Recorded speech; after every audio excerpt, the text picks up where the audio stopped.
Hulk, তুমি দাঁড়াও, আমি যাচ্ছি। খুব গুরুত্বপূর্ণ দরকার আছে। শহরে একজন এসছে যাকে সবাইকে মারছে ধরে ধরে। চলো আমরা তাদের গিয়ে আটকাই। তুমি তৈরি তো ওই ভিলেনটাকে আটকানোর জন্য? হ্যাঁ বাডি, আমি তৈরি, চলো। মার ব্যাটাকে, টিসুম টিসুম, উই টিসুম। মার স্পাইডারম্যান। ও,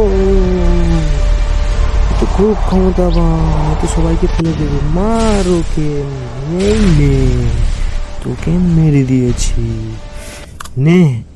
হ্যাঁ, শেষ কাহিনী। যাই হোক, আজকের দিনটা খুব মজারই ছিল জানিস। হ্যাঁ ঠিকই বলেছিস, কিন্তু ওটা কি হলো? কি একটা আওয়াজ পেলাম না? আরে আয়রন ম্যান! এই, তোমরা একা একাই ভিলেনকে শেষ করে দিলে। ঠিক আছে, ভালো কাজ করেছো। বাচ্চারা সাবস্ক্রাইব করে দাও এদের জন্য। আমি এখন চলি, বুঝলে? ভালো থেকো সবাই। আরে ক্যাপ্টেন আমেরিকা, সে কি হয়েছে? আরে তোমাদের হেল্প দরকার আমার। এক ভিলেন অ্যাটাক করেছে শহরের উপর। চলো সবাই মিলে অ্যাটাক করবো আমরা। আমরা রেডি। হ্যাঁ, আমরা রেডি। হু। তো গাইস, তোমরা পরের ভিডিওতে দেখতে চাইলে সাবস্ক্রাইব করে দাও।